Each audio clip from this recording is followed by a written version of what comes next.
Welcome to From Good to Great English, the podcast designed to help you transform your English skills from simply good to truly great. I'm Alex, and And I'm Jess.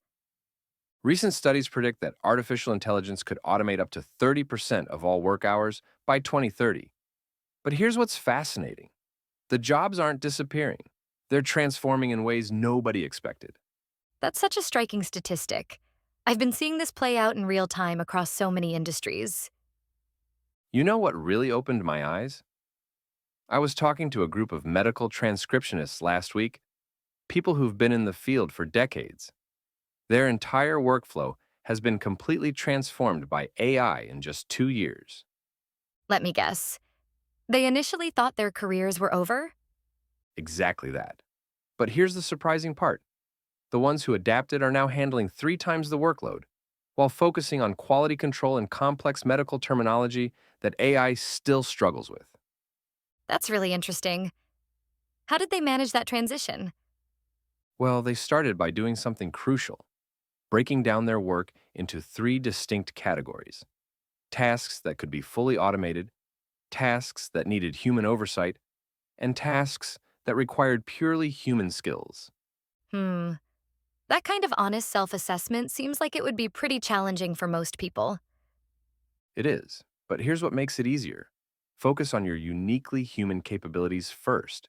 For instance, I know a graphic designer who was initially terrified of AI art generators, but she spent 6 months learning to use them as tools rather than viewing them as competition.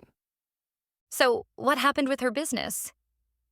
She ended up increasing her client base by 40% because she could handle the technical aspects more efficiently while focusing on what AI couldn't do: understanding client psychology and creating emotional connections through design.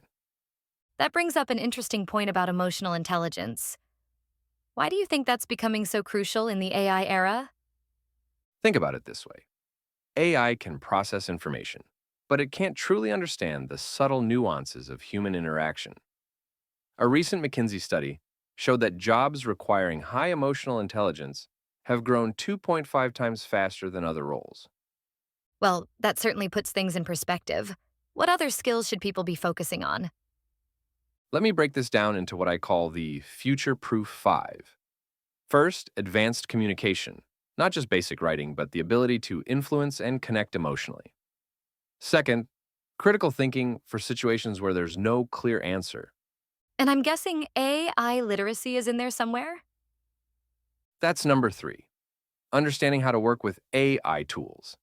You don't need to be a programmer, but you need to understand the basics. Fourth is adaptability, the ability to pivot quickly as technology evolves. That makes sense.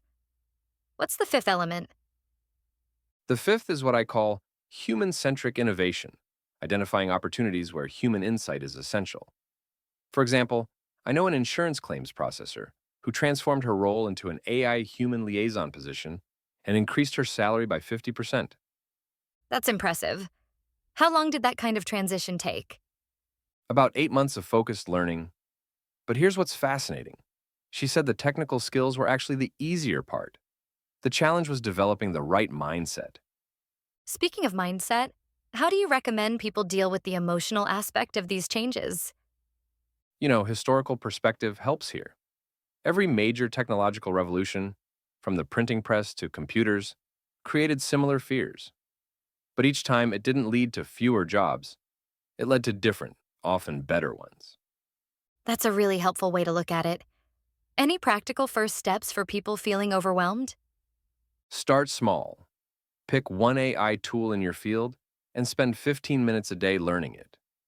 For instance, if you're in marketing, try using AI for initial content ideas while focusing on developing your unique voice and storytelling abilities.